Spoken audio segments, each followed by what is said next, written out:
High বন্ধুরা, আমি তোমার আবার চলে আসলাম তোমাদের কাছে নতুন আর একটা রেসিপি নিয়ে।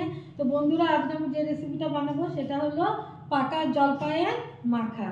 তো কিভাবে পাকা জলপাই মাখি, তো তোমরা আমার সঙ্গে থাকো আর দেখতে থাকো।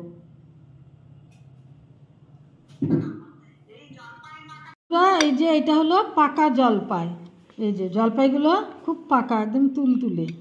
তো এই জলপাইটারই আমি আজকে মাখা করব। প্রথমে জলপাইগুলো এইভাবে আমি ফাটিয়ে নেব। এই জলপাইগুলো কিন্তু বন্ধুরা প্রত্যেকটা কিন্তু ধোয়া পরিষ্কার করা। এই যে আমি প্রত্যেকটা ফাটিয়ে নেব, এই যে ফাটিয়ে নিলাম, নিয়ে এর মধ্যে আমি দিয়ে দেব লবণ, যা যা লাগবে সেগুলো সব আমি দিয়ে দেব। পাকা জলপাইগুলো সবগুলো একদম ফাটানো হয়ে গেছে। তো এর মধ্যে আমি দিয়ে দেব বন্ধুরা, প্রথমে দিয়ে দেব সরষের তেল। সরষের তেল দিয়ে দিলাম, তারপরে দিয়ে দেব পরিমাণ মতো লবণ।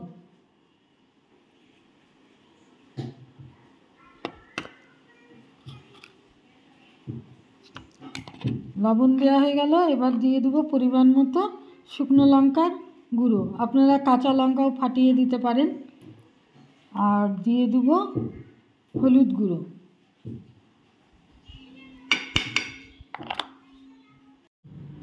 দিয়ে দেবো পরিমাণ মতো চিনি। যে যেরকম মিষ্টি খাবেন সেই পরিমাণে মিষ্টিটা দিবেন। তো আমি এই যে দিয়ে দিলাম 2 চামচ। আর ভাবছিলাম কাঁচা লঙ্কা দেবো না বন্ধুরা, কিন্তু আবার ইচ্ছা হলো না, 2টো কাঁচা লঙ্কা দিয়েই দিই। কাঁচা লঙ্কার একটা সুন্দর গন্ধ। তো এই যে পুদিনা পাতা দিয়ে দিচ্ছি আমি, কিছু পুদিনা পাতা দিয়ে দিচ্ছি।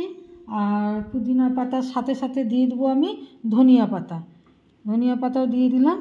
দিয়ে এখন আমি এটাকে মেখে নেব। লঙ্কাটা ফাটিয়ে নিলাম ভালো করে, এগুলো ফাটিয়ে নিলাম, নিয়ে লঙ্কাটা যে ফাটিয়ে নিয়েছি, নিয়ে এখন আমি এইগুলো সবগুলো দিয়ে সুন্দর করে মেখে নেব জলপাই মাখা। বন্ধুরা দেখুন, এই যে এখন জলপাই মাখা রেডি হয়ে গেল। খেতে খুব ভালো লাগে বন্ধুরা, খুব টেস্টি হয়। আপনারা একবার এইভাবে বাড়িতে বানিয়ে খাবেন, দেখবেন কত ভালো লাগে না, দারুণ লাগে। এখন শীতের দিন রোদে পিঠ দিয়ে এটা খেতে খুব ভালো লাগবে। রোদের মধ্যে বসে পিঠ দিয়ে দারুণ লাগবে। এই যে রেডি হয়ে গেল বন্ধুরা জলপাই মাখা। দেখুন কত সুন্দর লাগছে, জলপাই মাখা রেডি হয়ে গেছে।